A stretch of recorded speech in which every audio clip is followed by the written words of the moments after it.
So hello guys, I'm here again, I'm Malmore, and I'm discussing about how to add import and manage contacts inside your Zapify.io sub account. First is matutaog contacts here. So pag-click mo sa contacts, ang contacts is naa sa kilid sa sidebar. Ang kilid nasa sidebar sa main menu. Tapos, pag-click mo sa contacts is mao ni ang portal. Next step na to is kung mag-add ka manually, i-click ang add account, i-fill in ani mo ni tanan, sige mag-input ta.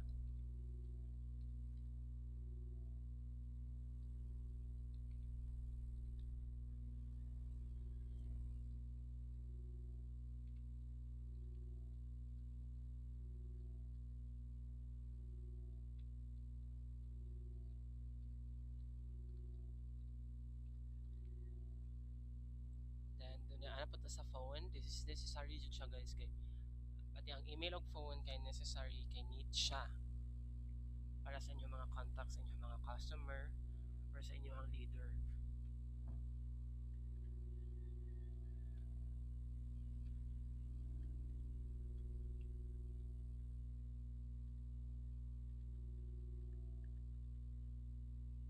Tapos sa contact person, customer, time zone kay Asia, which is pili na to kay Asia. It's either um,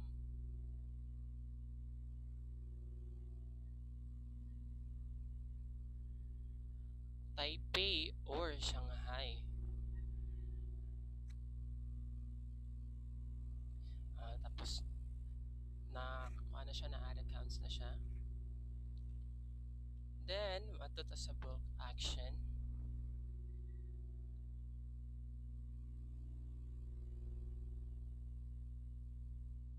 Para makita to siya guys.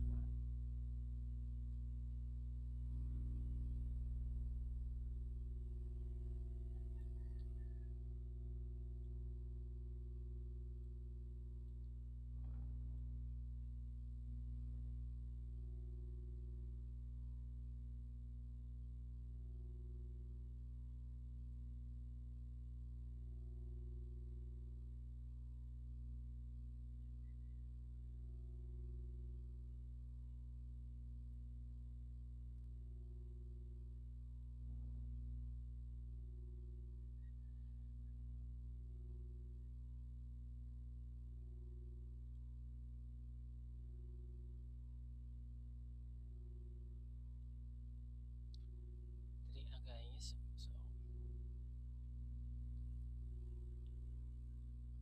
magbutang taog, like for example kana, and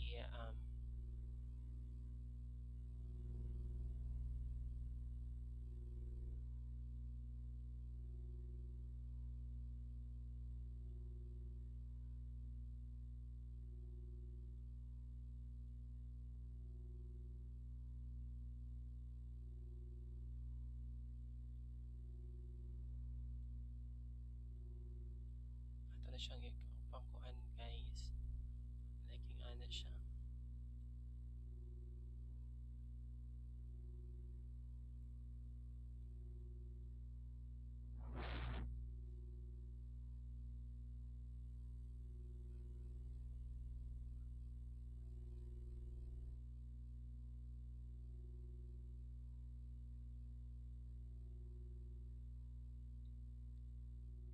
After that, mag-verify na siya guys.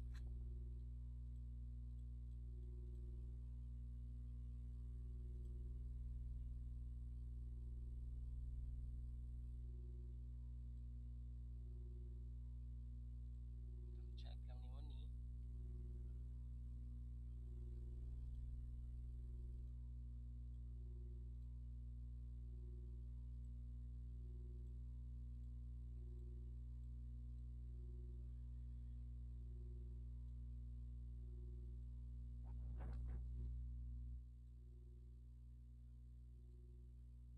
So, mao to guys.